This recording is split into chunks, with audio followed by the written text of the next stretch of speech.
துவங்கினார்கள்? எதற்காக வக்ஃபு செய்தார்கள்? உலகத்திலே முதல் வக்ஃபு செய்தவர்கள் நபிமார்களிலே நபி இப்ராஹிம் அலைஹிஸ்ஸலாம் அவர்கள்.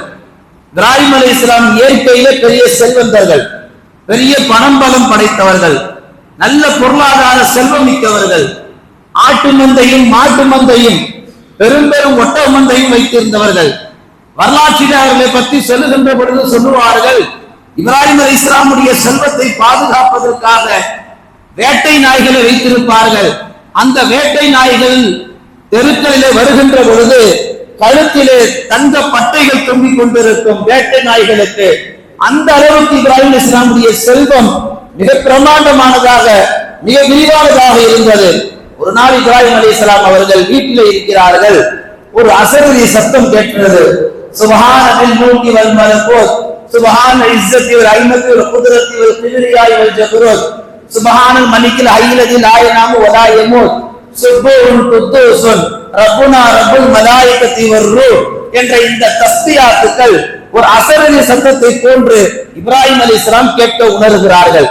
வீட்டில் உள்ள இந்த இப்ராஹிம் அலைஹிஸ்ஸலாம் ஓடோடி வந்து பார்த்தால் அந்த மனிதரை பார்க்கின்ற பொழுது ஒரு ஆட்டு இறையனை போன்று, ஒரு வழிபோக்கரை போன்று, ஒரு ஆக பரம மிஸ்கினை போன்று இருந்தார். உண்மையிலே அவர் ஒரு மலக்கு, அல்லாஹ் சோதிப்பதற்காக அனுப்பி வைத்தான். ஆனா மனித தோற்றத்தில் இயல்புயானவராக இருந்தார். இப்ராஹிம் அலைஹிஸ்ஸலாம் வந்து கேட்டார்கள், இந்த வார்த்தைகள் எல்லாம் இந்த இடத்துல இதுவரைக்கும் யாரும் சொன்னதில்லை. இந்த வார்த்தையை உங்களுக்கு சொல்லி தந்தது யார்?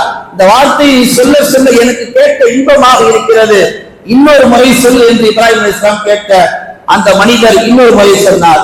இன்னொரு முறை சொல்லுங்கள் என்று கேட்க அந்த மனிதர் இன்னொரு முறை சொன்னார்.